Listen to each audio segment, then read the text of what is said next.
Doctor, ரேபிஸை சுத்தி பல myths and தப்பான கண்ணோட்டங்கள் இருக்கு. அதை எல்லாத்தையும் கொஸ்டின்ஸா கேக்குறேன். ஒன்னொன்னா உடைக்கிறீங்களா?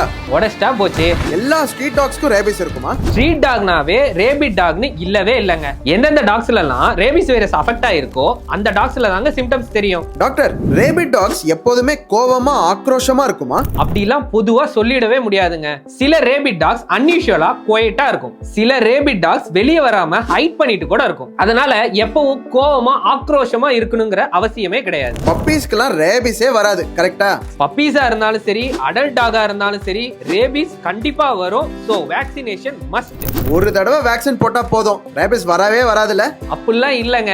Regular rabies vaccination and booster shot போட்டா மட்டும்தான் சேஃபரா இருக்க முடியும். ரேபிஸ் இருக்கிற டாக் கடிச்சிட்டாலே உயிரை காப்பாத்துறதே கஷ்டம். அப்படிலாம் இல்லவே இல்லங்க. கடிச்ச உடனே ஊண்ட கிளீன் பண்ணிட்டு ஆன்டி ரேபிஸ் வேக்சினேஷன் ஸ்கெட்யூல் கரெக்டா ஃபாலோ பண்ணீங்கன்னா 100% பிரிவென்டபிள்.